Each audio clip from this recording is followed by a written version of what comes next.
Ndugu zangu, tumsifu Yesu Kristo. Karibuni tutafakari masomo ya sikukuu ya familia takatifu ya Yesu, Maria na Yosefu mwaka A. Somo la kwanza ni kutoka kitabu cha Yoshua bin Sira sura ya 3 aya ya 2 hadi 6 na aya ya 12 hadi 14. Somo la pili ni waraka wa Mtume Paulo kwa Wakolosai sura ya 3 aya 12 hadi 21. Injili ni ya Mathayo sura ya 2 aya 13 hadi 15 na aya 19 hadi 23. Wapendwa, leo tunaadhimisha sikukuu ya familia takatifu ya Yesu, Maria na Yosefu. Familia zetu zinapaswa kujifunza kwa familia takatifu ya Yesu, Maria na Yosefu. Waliishi kitakatifu huko Nazareti nchini Israeli. Ni mfano mzuri sana wa familia zetu. Kina baba wote, hongereni kwa kupewa majukumu makubwa na Mungu, maana mumepewa majukumu ya kuwa vichwa au viongozi wa familia. Mwombeni Mungu awajalie fadhila za Yosefu. Kila baba awe mtu wa haki kama Yosefu mtakatifu. Awe mtakatifu kabisa, awe na uhusiano mzuri na Mungu pamoja na uhusiano mzuri na wanadamu wenye mapenzi mema. Azizingatie amri za Mungu na amri za kanisa la Mungu. Kila baba wa familia ajitahidi kuwa mcha Mungu na mtiifu kwa Mungu kama Yosefu. Rejea Injili ya leo. Kila baba wa familia awe na upendo wa dhati kwa mkewe. Rejea somo la pili. Na kwa watoto, na achape kazi na kuhangaikia familia nzima kama Yosefu. Vilevile, kina mama nyote, hongereni kwa kupewa na Mungu majukumu ya kila mmoja kuwa msaidi wa mumewe. Rejea kitabu cha Mwanzo sura ya 2 aya 18. Kina mama, jifunzeni fadhila ya utii kwa Yosefu na kwa mama Bikira Maria na kwa Yesu. Maana Injili inatuambia kwamba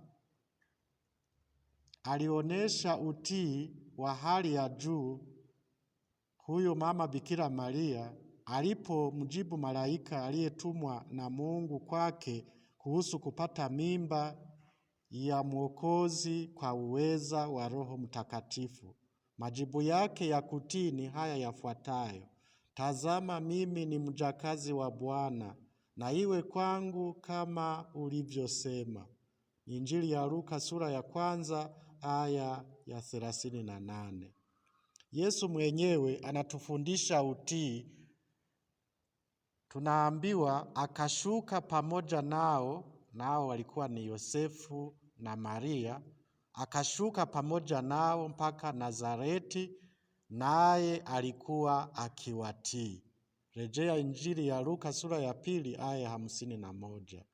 Bila shaka na watoto wetu mnaweza mkajifunza hapa kuwatii wazazi na walezi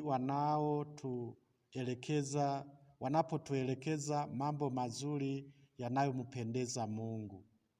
Fadhila ya utii imesisitizwa na Paulo katika somo la pili. Wanawake kwa wanaume zao na watoto kwa wazazi wao. Fadhila ya upendo nayo imesisitizwa kwa baba wa familia. Kila mmoja akitimiza wajibu wake ndani ya familia, tutashuhudia familia zisizo na vurugu, zisizo na migogoro. Tutashuhudia familia zenye uaminifu, upendo, utulivu na amani. Mmoja akifanya vizuri ndani ya familia, anahamasisha mwingine kufanya vizuri pia. Mume akionyesha upendo wa dhati kwa mkewe, mke naye atahamasika kuonyesha heshima na utii Wazazi wakionyesha mapendo ya dhati kwa watoto, watoto nao wanahamasika zaidi kuonyesha utii. Vilevile mke anayeonyesha heshima na utii kwa mumewe, baba huyo atahamasika zaidi kumpenda kama nafsi yake. Hata watoto wanaoonyesha heshima na utii kwa wazazi, wanafanya wazazi wawapende na kuhangaika zaidi kwa ajili yao. Hata hivyo, heshima ya mtoto kwa baba na mama inapaswa kulindwa hata katika madhaifu yao au mapungufu yao. Rejea somo la kwanza na rejea pia amri ya 4 ya Mungu. Amri ya 4 ya Mungu ni kweli inaonyesha wajibu wa watoto kwa wazazi,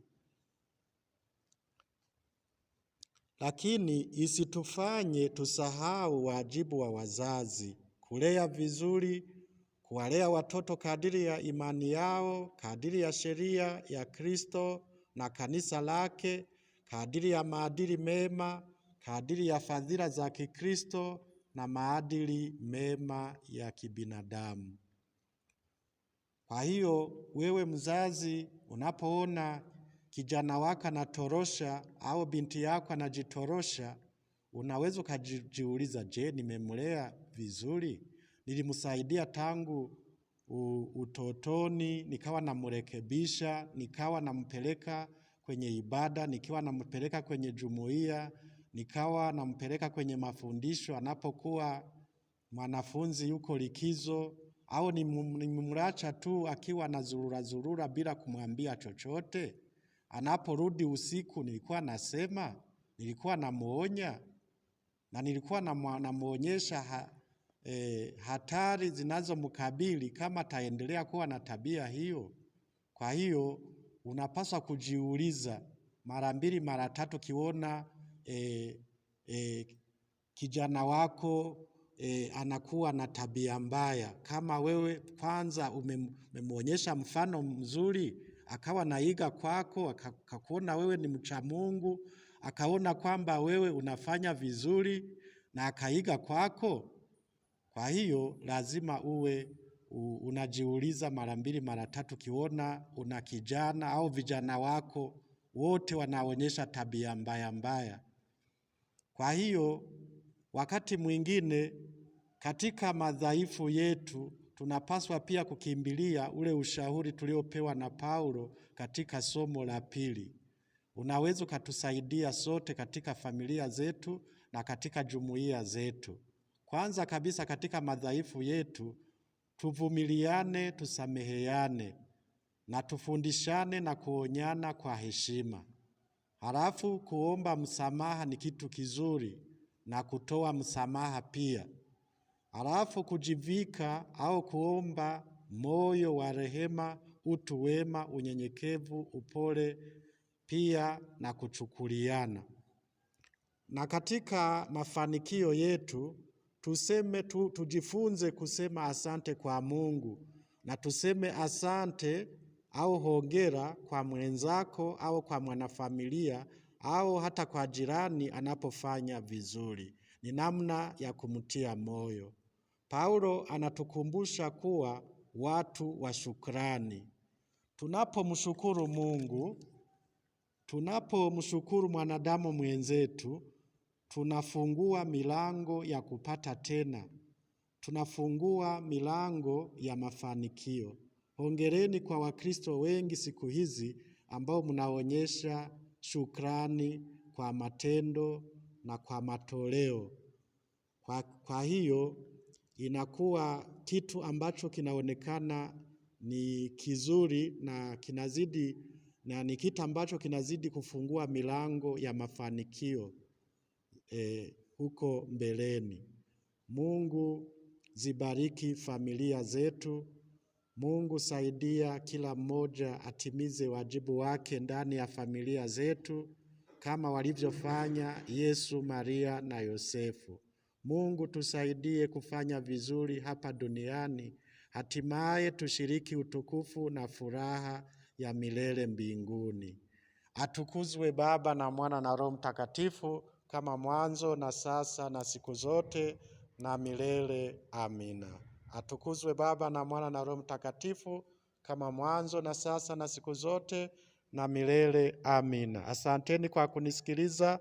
Mungu awabariki.